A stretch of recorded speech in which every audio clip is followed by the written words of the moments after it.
Bonjour et bienvenue dans votre chaîne d'univers de SVT au Maroc pour les élèves de la deuxième année, la deuxième partie des exercices d'évaluation, le raisonnement scientifique et la communication écrite et graphique. Alors, le document 1A présente la variation de la vitesse des ondes P en fonction de la profondeur dans une région continentale et le document 1B présente la variation de la vitesse des ondes P et des ondes S en fonction de la profondeur dans une région océanique. إذا عطاونا جوج نتاع لي دوكيومون. لو دوكيومون 1 اللي هو لو بروميير دوكيومون كيبين لنا تغير سرعة انتشار الموجات الزلزالية بي بطبيعة الحال في منطقة اللي هي قارية ريجيون كونتينونتال، و دوزيام دوكيومون كيبين لي تغير سرعة الموجات الزلزالية عندي هنا اس و بي في منطقة اللي هي اون ريجيون اوسيانيك اللي هي منطقة محيطية. Alors la première question, analyser. Alors, la première question. Analyser et interpréter les variations de la vitesse des ondes sismiques constatées sur le document 1.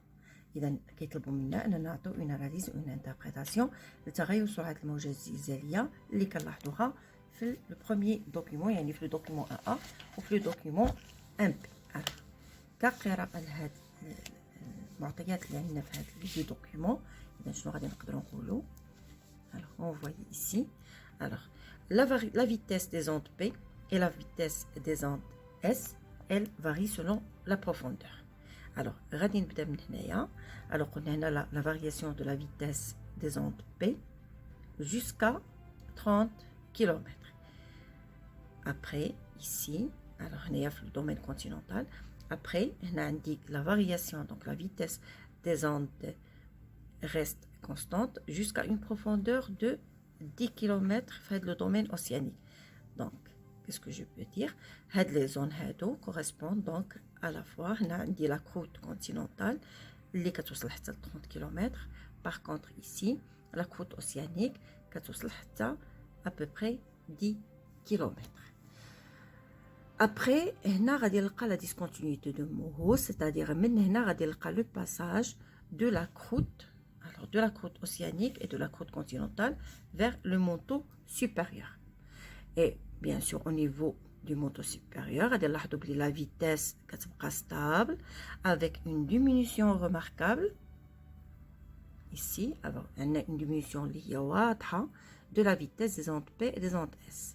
Au Hatchi, bien sûr, on le constate dans le domaine océanique vers 100 km et dans le domaine continental vers 120 km. Et j'ai dit qu'à 100 km, la profondeur sous les océans, et c'est la limite. Alors ici, on a c'est la limite entre le manteau supérieur et la sténosphère. Très bien. Alors, c'est pas la peine d'écrire tout ça. Très bien. Alors, la deuxième question. À quoi correspondent les profondeurs de 30 km, de 120 km dans le domaine continental et les profondeurs 10 km et 100 km dans le domaine océanique? Alors, qu'est-ce que je peux dire ici? Alors, question 2. Je commence par le domaine continental. Domaine continental.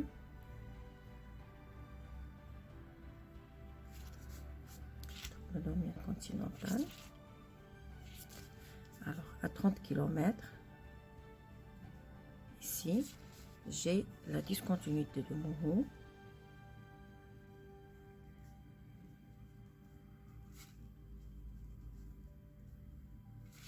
Et cette discontinuité montre le passage de la croûte continentale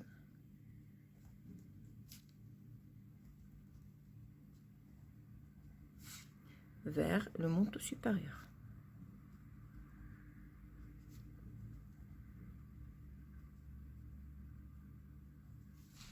Vers le manteau supérieur. Après, j'ai 120 km, toujours le domaine continental. Et c'est le passage, c'est le début d'abord de la zone LVZ. Alors, LVZ, il y a la zone avec vitesse des ondes sismiques. Et bien sûr, la zone, elle marque le passage du manteau supérieur. Alors, le passage du manteau supérieur vers la sténosphère.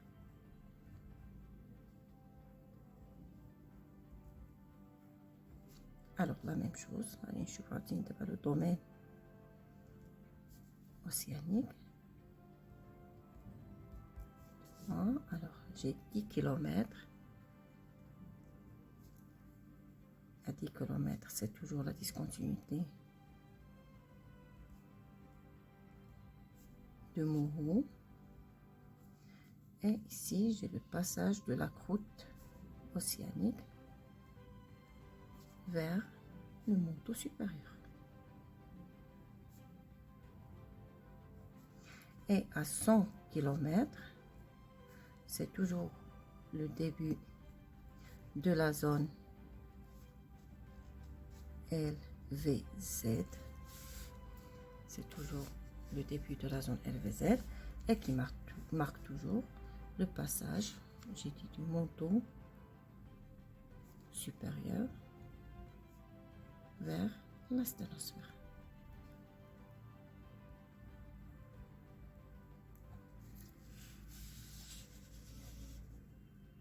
Très bien. Alors, je passe à la question 3.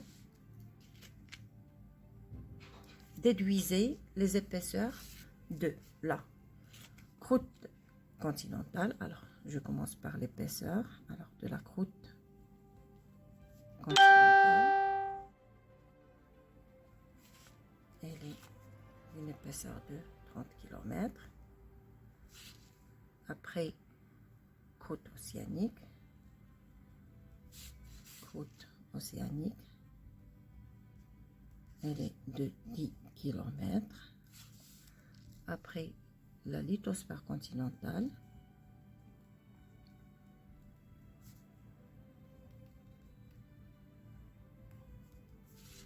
Alors, c'est 120 km.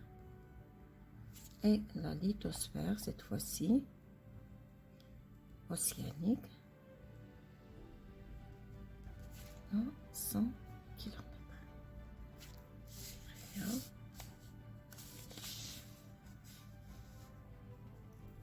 Après, je passe à l'exercice 42. Alors, les ondes sismiques et la structure interne du globe terrestre. Alors, le document 2 présente la variation de la vitesse des ondes sismiques en fonction de la profondeur. Donc, la même chose. Depuis la surface de la Terre, il a donc, depuis la surface de la Terre jusqu'au 6371 km, 6371 km, jusqu'à cette profondeur, exactement cette profondeur.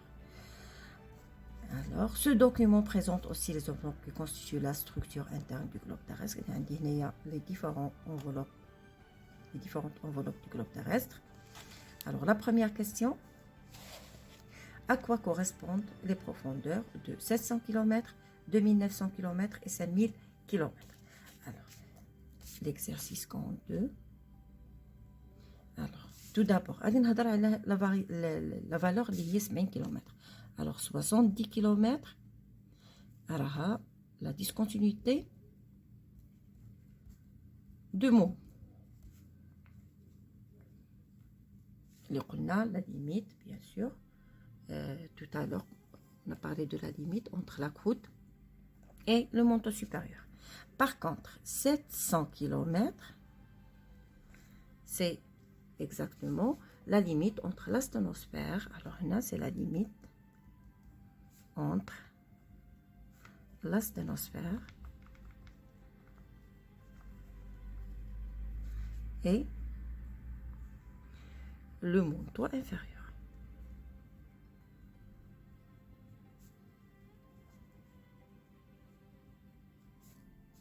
Alors, 2900 km. Alors, 2900 km, c'est discontinuité de Gutenberg.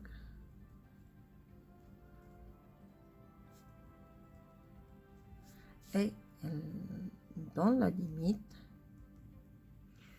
entre le manteau inférieur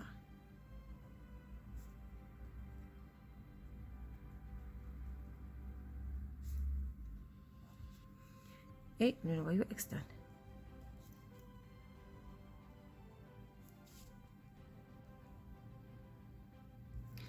Par contre, 5100, alors 5150 ou bien 5000 km, c'est la même chose. C'est la discontinuité de Lehmann. Elle montre la limite entre le noyau externe et le noyau interne.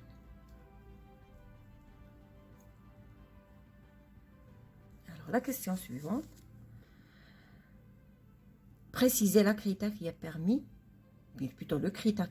de subdiviser la Terre en plusieurs enveloppes, croûte, manteau supérieur, atmosphère, etc. Alors, le critère de... Alors, ce critère, ou bien les critères, en général, les critères de subdivision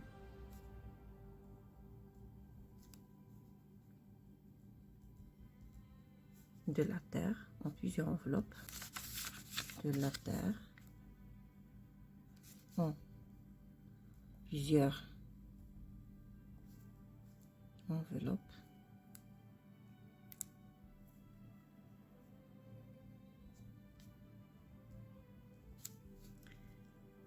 c'est la variation brutale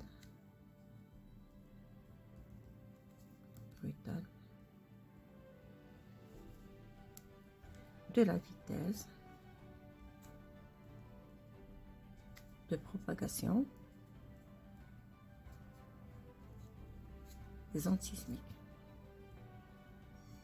Alors اللي عندنا باش نقسموا الكرة الأرضية إلى عدة طبقات هي التغير المفاجئ لسرعة انتشار الموجات الزلزالية.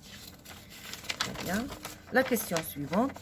Relever du document 2 ce qui pourrait expliquer que le noyau externe soit à l'état liquide, contrairement aux autres enveloppes qui sont à l'état solide. Alors, les enveloppes كلهم du globe terrestre sont à l'état solide, sauf le noyau externe.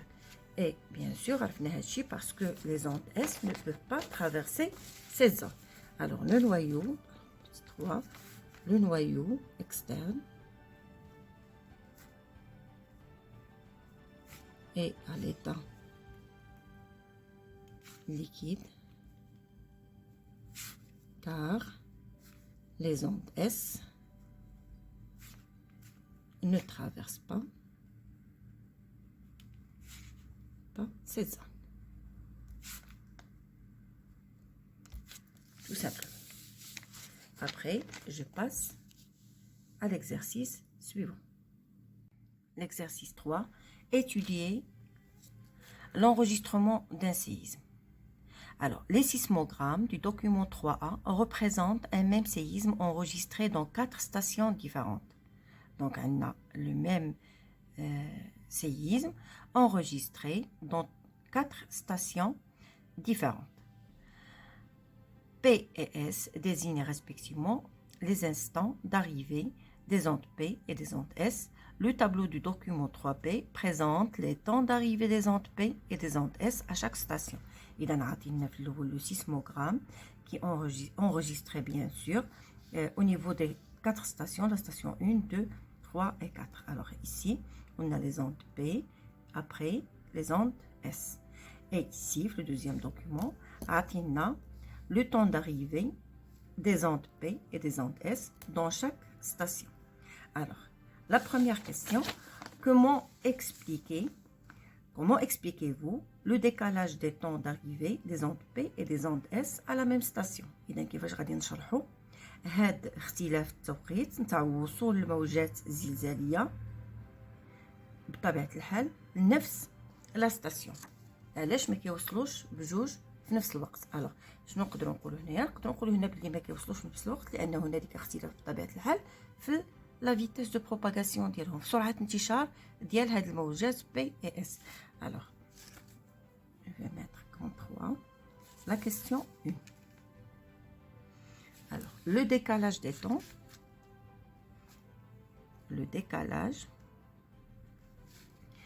des temps d'arrivée,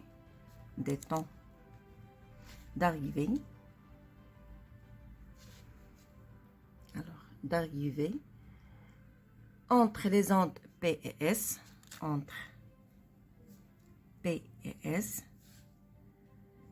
est dû au fait,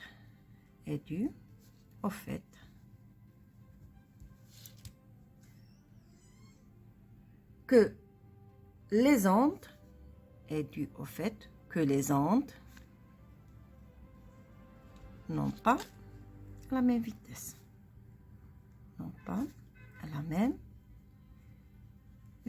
On sait très bien que la vitesse des ondes P, elle est plus grande que la vitesse des ondes S de propagation. Alors, la deuxième question. Quelle est la station? Ici. Quelle est la station? La deuxième question, quelle est la station? Plutôt, comment expliquez-vous la variation des temps d'arrivée des mêmes ondes aux différentes stations? كيفاش غادي نشرحوا بلي هنالك اختلاف في وصول هذه الموجات الزلزاليه نفس لا ستاسيون plutôt les stations اللي هما différentes.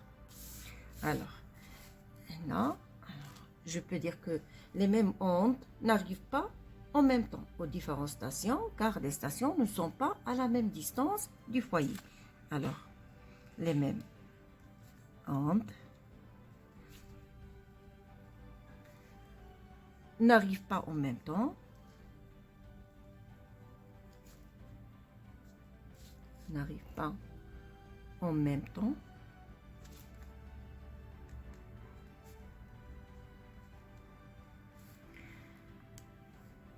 Aux différentes stations, et on a ici 4 stations,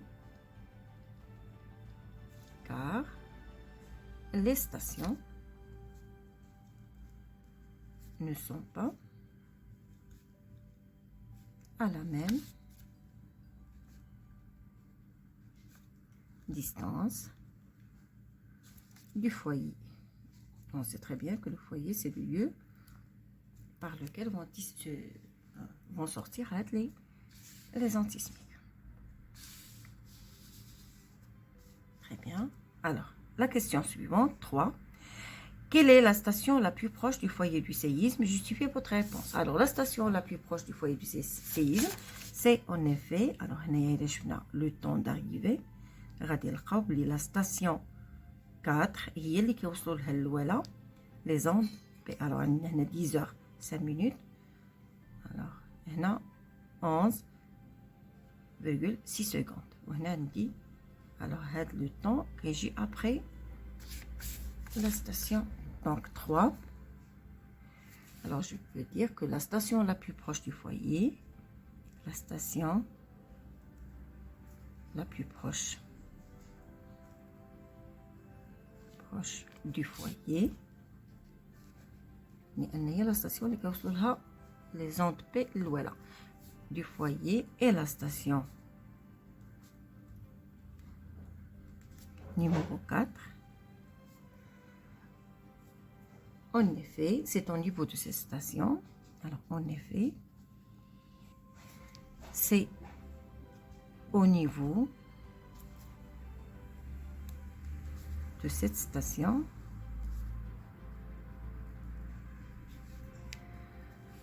que les ondes sont enregistrées en premier. Que les ondes sont enregistrées en premier.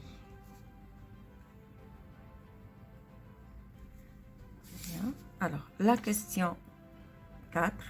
Sachant que la vitesse des ondes P est de 6 km par seconde et que la distance entre la station 1 et le foyer du séisme est d'environ 150 km, déduisez à quelle heure le séisme s'est déclenché au niveau de son foyer.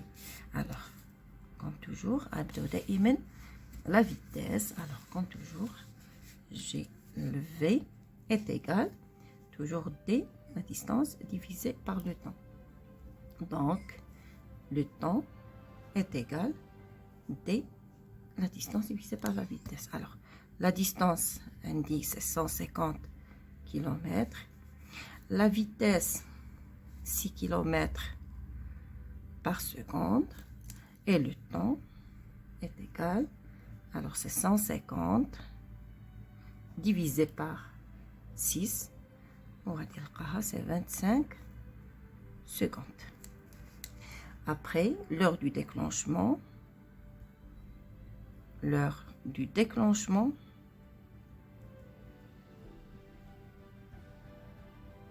du séisme,